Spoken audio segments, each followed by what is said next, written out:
انما انا عبد. سناؤ طاہر القادری کو بخاری کی یہ حدیث. آج کل وہ کیوں ٹیلی ویژن پر رد بخاری درس دے رہا ہے، بخاری کا رد کرتا ہے. بخاری شریف کھول کے اس کے اندر اپنے ہاتھ کے لکھے ہوئے صفحے لگتا ہے اور لوگوں کو دکھاتا ہے میں بخاری پڑھ رہا ہوں. جیسے چھوٹے ہوتے بچے انگلش کی کتاب کا پیپر ہو اور کوئی کہانی مزیدار مل جائے، وہ کتاب کے اندر کہانی چھپا کے پڑھتے ہیں. ابو آ جائے، بیٹا کیا کر رہے ہو؟ ابا جی انگلش کی کتاب پڑھ رہا ہوں، اندر کہانی پڑھ رہا ہوں. طاہر القادری صاحب بخاری کھولتے ہیں، اندر اپنی مرضی کے صفحے لکھ کے لاتے ہیں اور لوگوں کو دھوکہ دیتے ہیں کہ میں بخاری پڑھ رہا ہوں. یا نور من نور اللہ کے نعرے لگانے والے، یہ بخاری کی حدیث ہے. اللہ کے نبی کہہ رہے ہیں انما انا عبد، میں بندہ ہوں. فقولوا، کہو تم، اعلان کرو عبداللہ، نور من نور اللہ نہیں. معراج کی رات عرش پہ چڑھے، ادھر اللہ اور ادھر رسول اللہ، اور پھر رسول اللہ کھڑا ہوا، اور پھر احد اور احمد کا فرق ختم ہو کے دونوں ایک ہو گئے. یہ عقیدہ بیان کرنے والا اللہ کی قسم کھا کر کہتا ہوں کافر ہے، مسلمان نہیں. یہ کفر کا عقیدہ ہے. تم نے خالق و مخلوق کے فرق کو ختم کر کے عاشق و معشوق بنا دیا. مالک تو کہتا ہے اگر میرے علاوہ کوئی اور الہ ہوتا تو وہ عرش پہ چڑھنے کے لیے ضرور راستہ کوئی سیڑھی تلاش کر لیتا. جو عرش پہ ہوتا ہے وہ رب ہے، اور جو عرش پہ پہنچ جائے، تم نے عبدیت کے مقام کو ہی ختم کر دیا کہ وہاں پر پہنچ کے خالق اور مخلوق، احد اور احمد. جیسے بابا بلے شاہ کہتا ہے بیٹے دی گال نہ کرمائی، مینو الف دی سمجھ نہیں آئی، میم دا برخا پا کے احد احمد دے وچ اتر آئی. کہ وہ احد ہے، یہ احمد ہے، میم کی مروڑی کا برخا ہے، حقیقت میں دونوں ایک ہے. آقا فرماتے ہیں انما انا عبد فقولوا عبداللہ. اب کمان کی شکل کیجئے ذرا، بازو سے بتائیں کمان کیسے ہوتی. خدا کے بندے یہ الٹی کر دی. اب ذرا رخ دوسرا کر دو. ایسے ہوتی ہے کمان. ایسے ہوتی ہے کہ نہیں؟ ایسے آدھا دائرہ ایسے ہی ہوتی ہے نا. بولیے ایسے ہو گئی، ایک کمان ہوئی. یہ رخ کیا ہوا؟ ایک کمان. اللہ نے ایک کمان کہا نہیں، فرمایا دو کمانوں کا. اب ایک ادھر سے بھی آ کے ایسے کر لے. ہائے ہائے ہائے.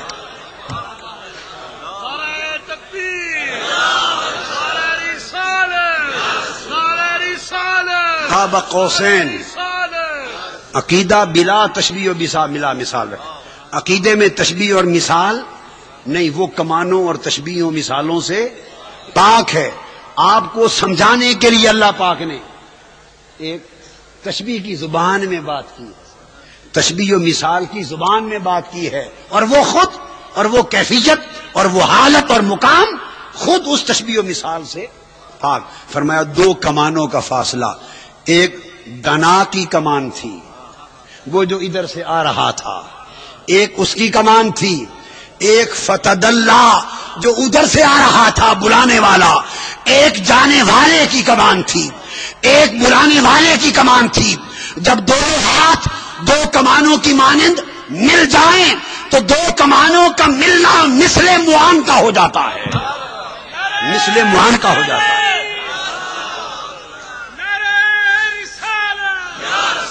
اور یہ مثل معان کا ہو جاتا ہے.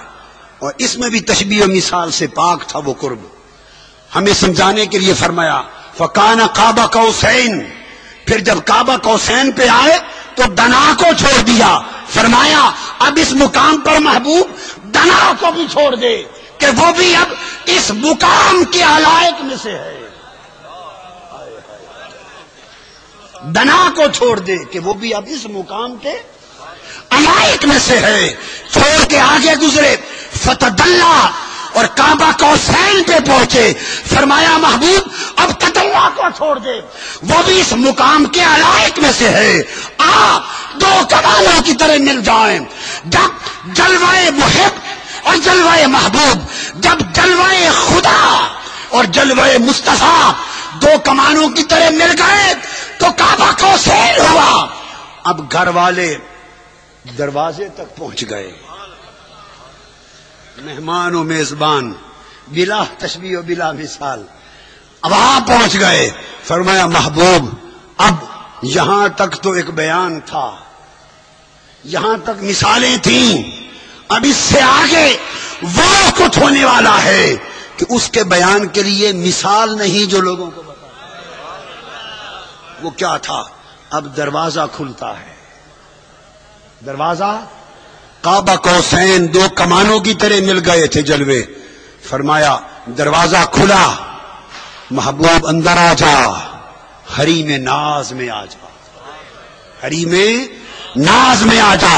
محبوب نے حریم ناز میں قدم رکھا, خدا نے دروازہ بند کر دیا.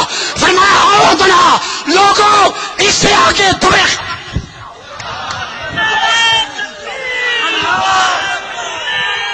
تم بھی مجھے اللہ کا بندہ کہو, ورسول, اور اس کا رسول کہو.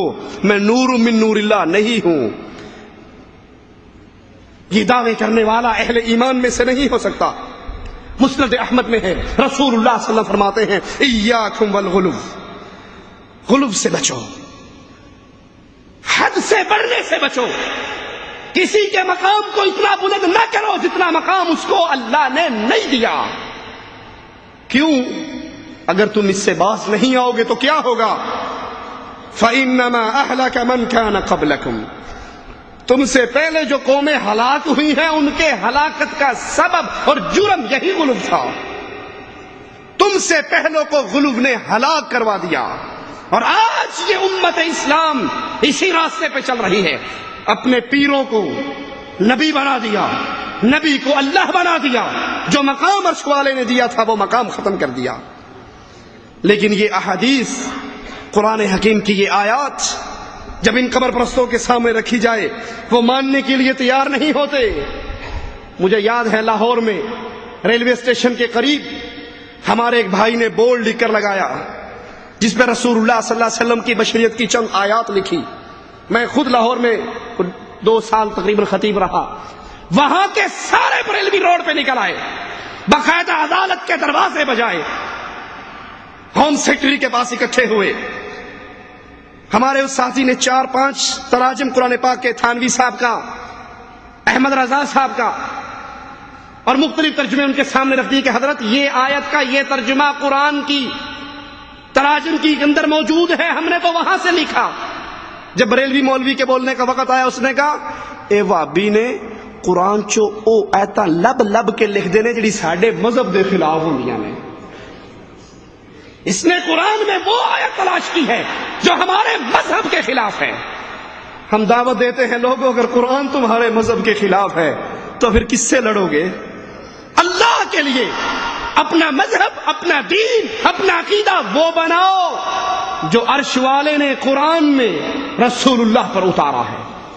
اس نے اپنے بندوں کو بندیت کا, عبدیت کا مقام دیا ہے. اس میں غلو کرتے ہوئے ان کو بلند نہ کرو.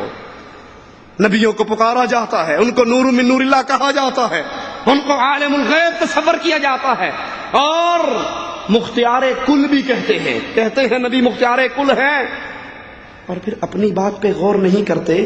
مختار کل کہنے کے بعد جب چندوں کی ضرورت پڑتی ہے تو ایک سی ڈی نکال دیتے ہیں. میرے پاس ویڈیو سی ڈی وہ موجود ہیں کہ اللہ کے نبی کراچی میں آئے اور ہم طاہر القادری صاحب سے اللہ کے نبی نے روٹی مانگی, کھانا مانگا, کرایہ مانگا, ہوٹل کا کرایہ مانگا, بائی ایئر مدینے کا ریٹرن ٹکٹ مانگا.